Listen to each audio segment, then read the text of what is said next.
नमस्कार, मैं doctor PC आचार्य, सह आचार्य हिंदी विभाग, डॉक्टर BR अम्बेडकर राजकीय महाविद्यालय श्री गंगानगर से मुखातिब हूँ।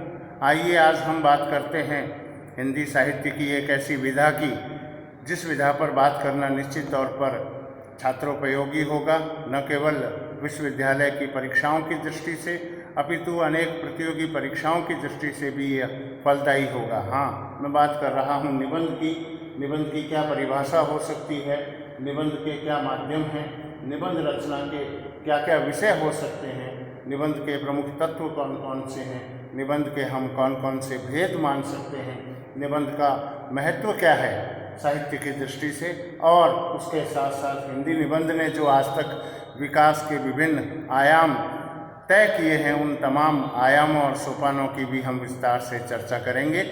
आने वाले दिनों में हम बिंदुवार आगे बढ़ेंगे। आज हम बात करते हैं निबंध की परिभाषा की। साधारणतया किसी भी साहित्य विधा की परिभाषा स्थिर करना सरल नहीं है, फिर भी हम श्याम सुंदर दास, रामचंद्र शुक्ल, गुलाब राय आदि के जो निबंध की परिभाषा को लेकर विचार हैं, उन विचारों पर हम यहाँ एक नज़र डाल लेते हैं। उनको हम इस प्रकार से बिंदुवार स्पष्ट कर सकते हैं कि निबंध उस लेख को कहना चाहिए जिसमें किसी गहन विषय पर विस्तारपूर्वक और पांडित्यपूर्ण विचार किया गया हो। निबंध निर्बंध इसलिए है कि उसमें किसी भी दार्शनिक विषय का तात्विक, व्यवस्थित और गंभीर विश्लेषण अपेक्षित नहीं होता। वह निबंध विचार बंधन से युक्त इसलिए है कि उसमें एक प्रकार की एक सूत्रता विद्यमान रहती है। यह एक सूत्रता विचार, दृष्टिकोण, भावना अथवा कल्पना में से किसी से भी संबद्ध हो सकता है। इस एक सूत्रता का वर्तमान होना नितांत आवश्यक है।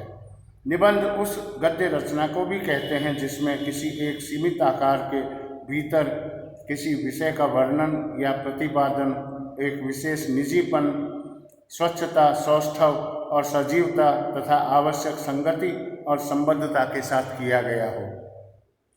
इन परिभाषाओं का अध्ययन करने से यह तो कहा ही जा सकता है कि निबंध वह संक्षिप्त गद्य रचना है जिसमें किसी विशिष्ट अनुभूति अथवा विचारधारा का सम्यक रीति से प्रतिपादन किया गया हो।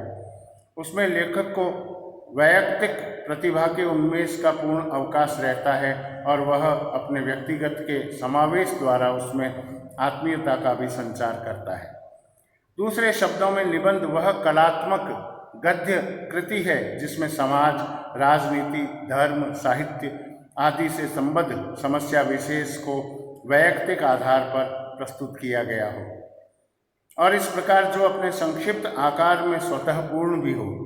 निबंध का अध्ययन इस उद्देश्य से किया जाता है कि उसमें मौलिक विचार सामग्री निहित हो और उसकी अभिव्यंजना शैली में लालित्य हो। अतः निबंध लेखक को इन दो गुणों के प्रति भी जागरूक रहना चाहिए। वस्तुतः निबंध लेखन की सफलता इस बात में है कि वह गंभीर विचारों का निरूपण करके भी अपनी शैली को गंभीर न होने दें। आइए आप बात करते हैं निबंध के माध्यम की। साहित्य रचना के लिए गद्य और पद्य की दो शैलियाँ प्रचलित हैं। निबंध को साधारणतः गद्य की विधा विशेष माना जाता है, किंतु यह उल्लेखनीय है कि निबंधों की रचना पद्य में भी हुई है। इस दृष्टि से अंग्रेजी के प्रसिद्ध कवि पोप के दी एसे ऑन मैन तथा एसे ऑन क्रिटिसिज्म का उल्लेख भी किया जा सकता है। हिंदी में भारतेंदु की हिंदी भाषा तथा आचार्य महावीर प्रसाद द्विवेदी की हे कविते शीर्षक रचनाएं भी इसी प्रकार हैं। इन निबंधों में दो विशेषताओं को सहज ही लक्षित किया जा सकता है।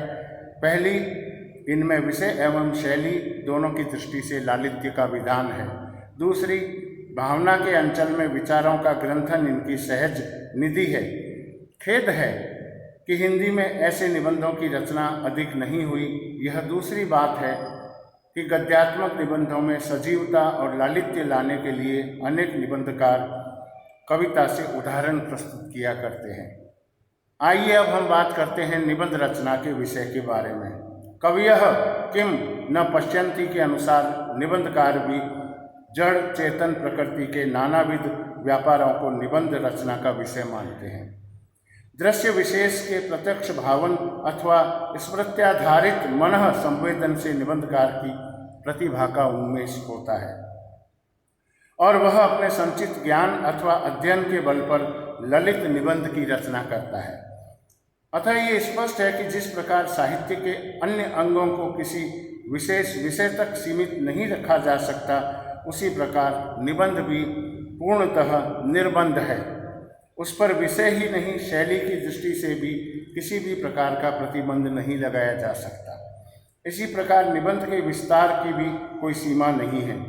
4-5 पृष्ठों से लेकर 100-150 पृष्ठों तक के निबंध लिखे जा सकते हैं। अंग्रेजी में लॉक का एन ऐसे कंसर्निंग ह्यूमन अंडरस्टैंडिंग ऐसा ही बृहदाकार निबंध है। निबंध रचना के लिए समाज, राजनीति, साहित्य, धर्म, दर्शन शास्त्र आदि में से किसी भी क्षेत्र से विषय चयन किया जा सकता है। विषयगत गंभीरता अथवा उसमें निहित व्यंग का निर्वाह लेखक की अपनी इच्छा पर निर्भर करता है।